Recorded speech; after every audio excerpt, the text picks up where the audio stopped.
Peace. Welcome to Faith Expressions. I would like us to take on Matthew 25, verse 14 to 30. This is a parable of talents. The parable, according to Jesus Christ, the master called in his servants and gave talents to each of the servants. One he gave 5, another he gave 2, and another one he gave 1. And then he went off. And then he came back. He called in again his servants.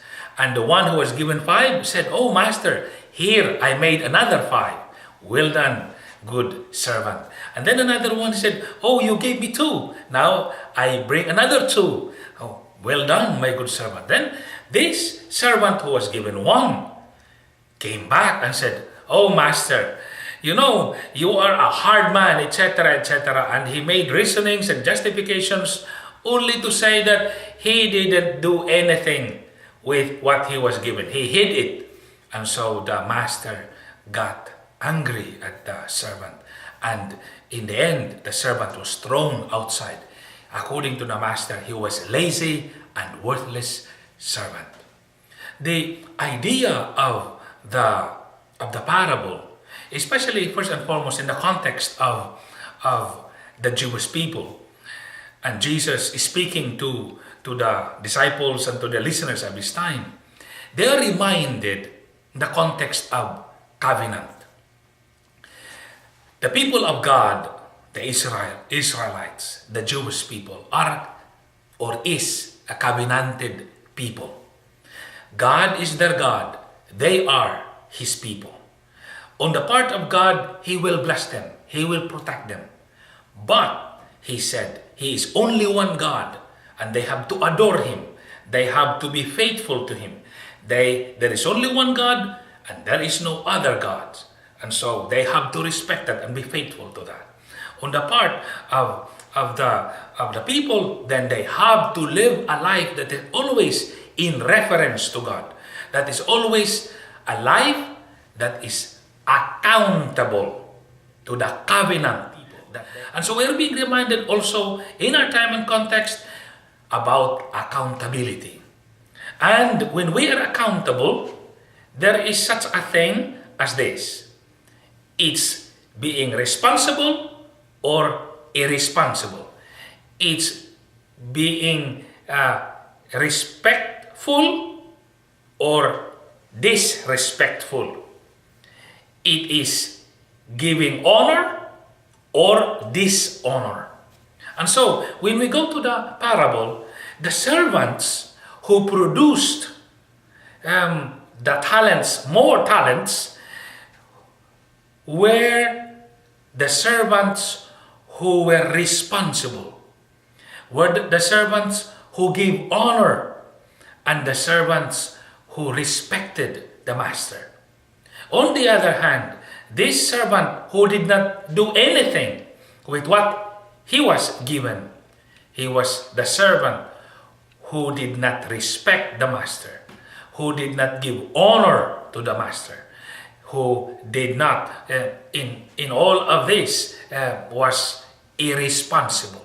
And so, in our lifetime now, in application to our Christian life, 2 things.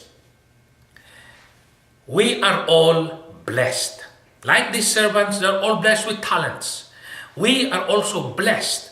Faith, with the love of God, with the blessings that we have, our vocation, our life, our family, friends, career, possessions that we have, house. In life, we are blessed. It doesn't matter how many or how less. How much, how less. What matters is what we do with what we are given. Like the 2 servants who did something, they produced with what they were given.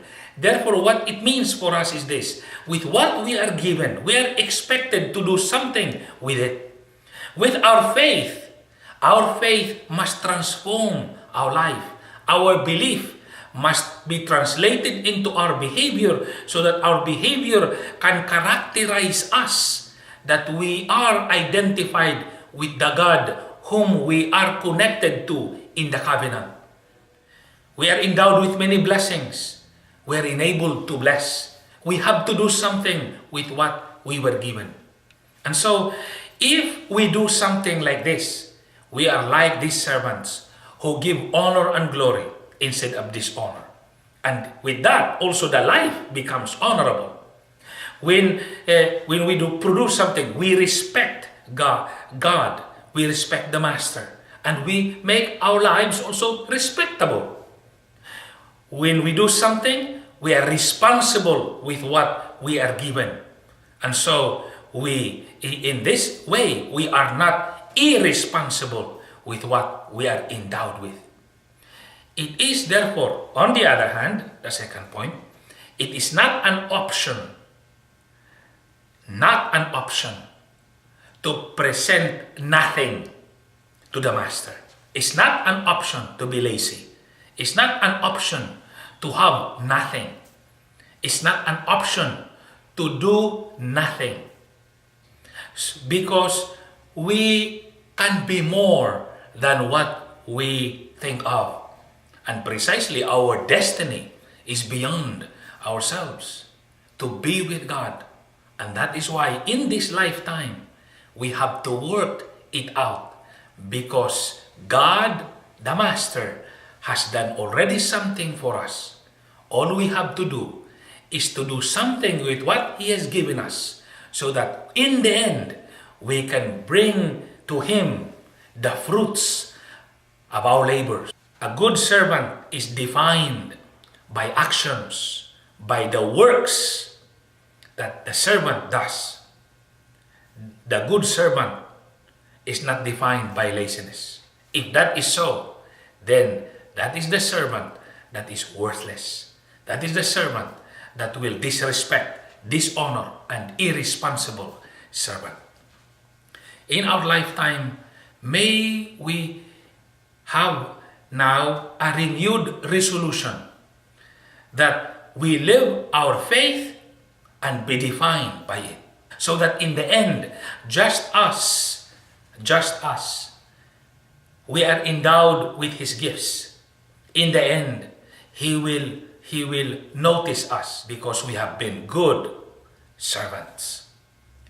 This gospel is at the penultimate Sunday in the ordinary season, or even the penultimate Sunday, the Sunday before the last Sunday of the entire liturgical calendar, because this is an appropriate moment to remind us about accountability. May we be servants who are responsible, who are honorable, and who are respectful, not only in oneself, but in what matters to God. And may we not end up with that servant who is dishonor to the Master. May all the saints, they were good servants, pray for us in our endeavor of life with God. Amen.